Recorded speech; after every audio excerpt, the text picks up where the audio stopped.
Malory और Tom एक couple की तरह रह रहे हैं और बच्चों को बड़ा कर रहे हैं।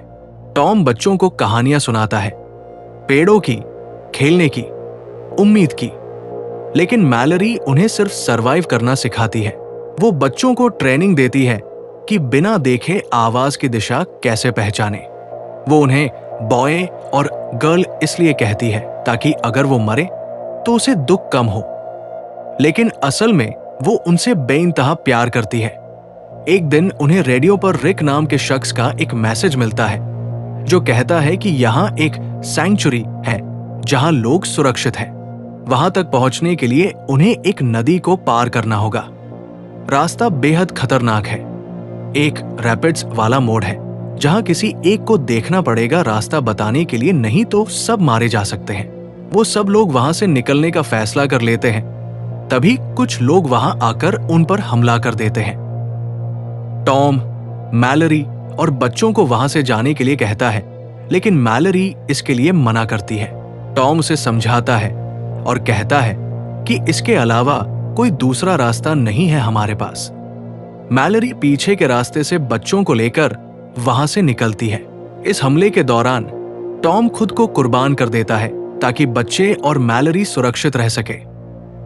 अब मैलरी को अकेले नदी के रास्ते बच्चों को लेकर जाना है, वो भी आंखों पर पट्टी बांधकर। नदी का सफर डर और तनाव से भरा है। एंटिटीज उन्हें डराने की कोशिश करती है। वो मैलरी को उसकी बहन जेसिका की आवाज में बुलाती है और बच्चों को उनकी मां मैलरी की आवाज में बुलाती है, ये कहकर कि पट्टी हटा दो, मैं ठीक हूं। ये सीन दिखाता है कि एंटिटीज सिर्फ आंखों पर नहीं बल्कि इंसान के जज्बात और उनकी यादों पर हमला करती है।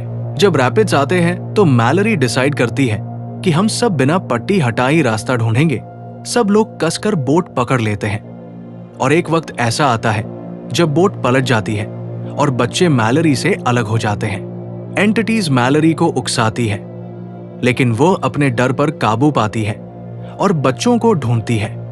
बच्चे भी उसे आवाज लगाते रहते हैं और घंटी बजाते हैं। मैलरी उन्हें ढूंढ लेती है और मौत के मुंह से निकालकर जंगल तक पहुंचा देती है। जब मैलरी और बच्चे 2 दिन का लंबा सफर करके थकेहारे घसीटते हुए जंगल में पहुंचते हैं तो एंटिटीज उन्हें घेर लेती है।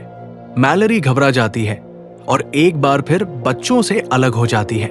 वो चिल्लाती है, बॉय, गर्ल।